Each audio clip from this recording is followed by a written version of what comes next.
എല്ലാവർക്കും നമസ്കാരം. ഇന്ന് നമ്മളിവിടെ ഉണ്ടാക്കാൻ പോകുന്നത് ഇലയടയാണ്. അതിന് എന്തൊക്കെ വേണമെന്ന് നമുക്ക് നോക്കാം. അതിന് അരിപ്പൊടി ഒരു പാത്രം എടുത്ത് വെച്ചിട്ടുണ്ട്, പിന്നെ ഇല എടുത്ത് വെച്ചിട്ടുണ്ട്, വാഴയില, പിന്നെ അതിന് തേങ്ങ തിരുമുറി രണ്ടി വെച്ചിട്ടുണ്ട്, ശർക്കര ഒരു പാത്രം എടുത്ത് വെച്ചിട്ടുണ്ട്, പിന്നെ ഏലക്കായും ജീരകം കൂടെ പൊടിച്ചത്, പിന്നെ ഉപ്പ്, പിന്നെ വെള്ളം തിളപ്പിച്ച് അത് അരച്ച് വെച്ചിട്ടുണ്ട്. ചെറു ചൂടുവെള്ളത്തിൽ നമുക്ക് ഇത് കുഴയ്ക്കാം. നമുക്ക് ഇത് കുഴച്ച് വെക്കാം. അരിപ്പൊടി ചൂടുവെള്ളത്തിൽ കുഴയ്ക്കണം.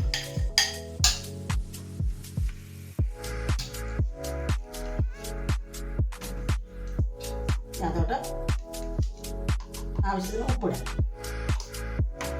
നമുക്ക് ഇത് കുഴച്ചെടുക്കാം.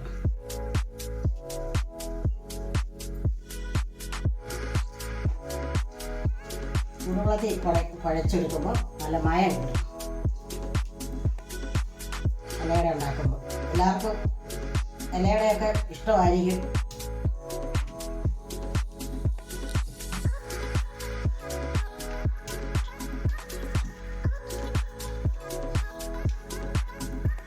ഇലയട നമ്മൾ അടക്ക വെച്ച് പുഴുങ്ങിയെടുക്കുകയാണ്, പിന്നെ അല്ലാതെ വെക്കുന്നത് കൊണ്ട് പുഴുങ്ങിയെടുക്കുന്നതുകൊണ്ട് ഇത് നമ്മൾ ഇഡ്ഡലിക്കുട്ടത്തിനകത്ത് വെച്ച് നമ്മൾ പുഴുങ്ങിയെടുക്കുന്നതാണ് ഈ ഇലയട.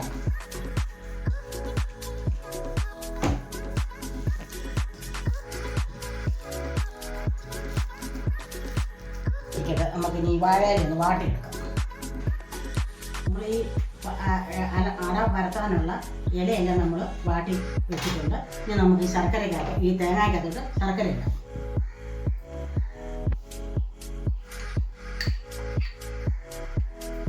നമുക്ക് ഏലക്കായും ജീരകവും പൊടിക്കും. നമുക്കിതൊന്ന് ഇളക്കി. മധുരം വേണ്ടവർക്ക് നല്ലപോലെ മധുരം ഇടാം, മധുരം കുറച്ച് മതിയവർക്ക് മധുരം കുറച്ചിടാം. ഇത് ശർക്കര പൊടിയാണ്.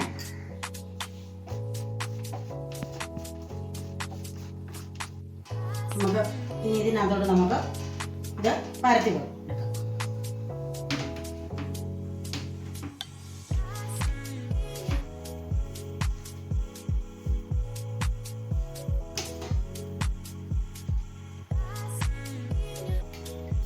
അപ്പം വെള്ളം തൊട്ട് ഇങ്ങനെ പരത്തി എടുക്കണം. കനം കുറച്ച് ഉണ്ടാക്കുന്നതാണ് ഇന്നുകൂടെ രുചി. ഇത്തിരി കനത്തിലെടുക്കുന്നതിൽ നല്ലത് കനം കുറച്ച്.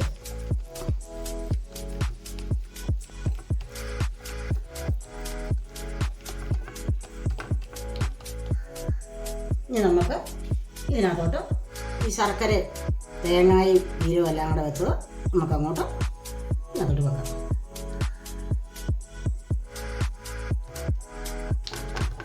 എന്നിട്ട് ഇത് നമുക്ക് ഇങ്ങനെ മടക്കണം രണ്ടുപേരും.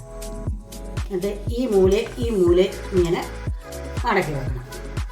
എന്നിട്ട് നമുക്ക് ഇത് ഈ ഇഡ്ഡലിക്കുട്ട അടപ്പോട്ട് വെച്ചിട്ട് എൻ്റെ തട്ടയിലോട്ട് ഇങ്ങനെ നമുക്ക് വെക്കാം.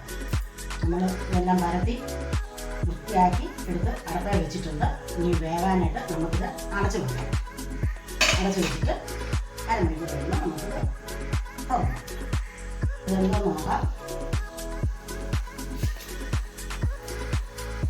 ഇതിട്ടുണ്ട്. നമുക്ക് തീ നിർത്താം. ഈ പാത്രം അങ്ങോട്ട് മാറ്റാം.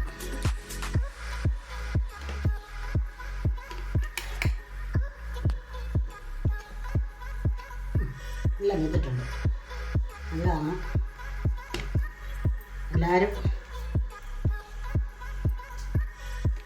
ഇതുണ്ടാക്കണം. ഇലയട എല്ലാവർക്കും ഇഷ്ടമായിരിക്കും. എല്ലാവരും ഉണ്ടാക്കി നോക്കണം. എല്ലാവരും ഇത് ഉണ്ടാക്കാൻ മറന്നു പോകരുത്. ഇത് കാണാനും മറന്നു പോകരുത്. ട്രൈ ചെയ്യാൻ മറന്നു പോകരുത്. ലൈക്ക് ചെയ്യാൻ മറക്കരുത്. പിന്നെ ഞങ്ങൾക്ക് സപ്പോർട്ട് ചെയ്യുക. പിന്നെ സബ്സ്ക്രൈബ് ചെയ്യാനും മറന്നു പോകരുത്. എല്ലാവരും ഇത് കാണണം. ഞങ്ങൾ നാളെ വേറൊരു ഐറ്റമായിട്ട് വരുന്നതായിരിക്കും. ബായ്.